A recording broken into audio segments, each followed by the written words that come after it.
প্রায় ২১,০০০ কোটি টাকা ব্যয়ে নির্মিত শাহজালাল আন্তর্জাতিক বিমানবন্দরের থার্ড টার্মিনাল দেশের সবচেয়ে বড় অবকাঠামো প্রকল্পগুলোর একটি। আগামী ডিসেম্বরেই এর কাজ শেষ হওয়ার কথা। কিন্তু চালুর আগেই প্রশ্ন উঠেছে, এই টার্মিনাল পরিচালনা করবে কে? যুক্তরাষ্ট্র, সুইজারল্যান্ড, তুরস্ক, সংযুক্ত আরব আমিরাত ও সিঙ্গাপুরের শীর্ষ এভিয়েশন কোম্পানিগুলো আগ্রহ দেখালেও শেষ পর্যন্ত সিদ্ধান্ত হয়েছে তৃতীয় টার্মিনালের পরিচালনা, গ্রাউন্ড হ্যান্ডলিং ও রক্ষণাবেক্ষণের দায়িত্ব পাচ্ছে একটি জাপানি consortium. Japan airport terminal company, Sumitomo corporation, Nippon কোই এবং নারিতা ইন্টারন্যাশনাল এয়ারপোর্ট কর্পোরেশনের সমন্বয়ে এই কনসোর্টিয়াম গঠিত হয়েছে। চলতি মাসেই চূড়ান্ত চুক্তি সইয়ের চেষ্টা চলছে। প্রশ্ন হচ্ছে, বিশ্বের বড় বড় এভিয়েশন কোম্পানিকে পেছনে ফেলে জাপানি কেন এই দায়িত্ব পেল? তবে এই চুক্তির সবচেয়ে আলোচিত বিষয় হলো রাজস্ব বণ্টন। পরিচালনা থেকে অর্জিত আয়ের ৭৩% পাবে জাপানি কনসোর্টিয়াম এবং ২৭% পাবে বাংলাদেশ। কিন্তু ৭৩% রাজস্ব বিদেশি অপারেটরকে দেওয়ার বিনিময়ে বাংলাদেশ কি পাচ্ছে?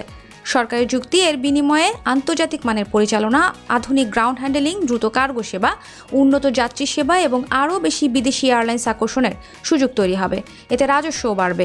বিশ্বের অনেক বড় বিমানবন্দরই এখন বিশেষায়িত আন্তর্জাতিক অপারেটরের মাধ্যমে পরিচালিত হয়। কিন্তু যদি শুধু পরিচালনার দায়িত্বই বদলায় আর সেবার মান বা আয় কাঙ্ক্ষিতভাবে না বাড়ে, তাহলে এই ৭৩:২৭ অনুপাত নিয়ে বিতর্ক তৈরি হবে।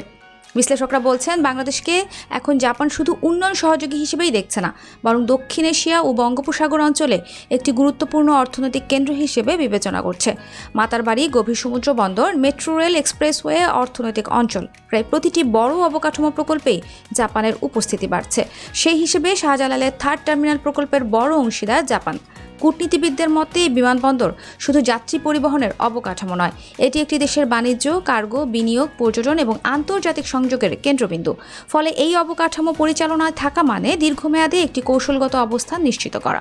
বিশেষ করে দক্ষিণ এশিয়ায় চীনের ক্রমবর্ধমান বিনিয়োগের বিপরীতে জাপানও তার অর্থনৈতিক উপস্থিতি শক্তিশালী করতে চাইছে।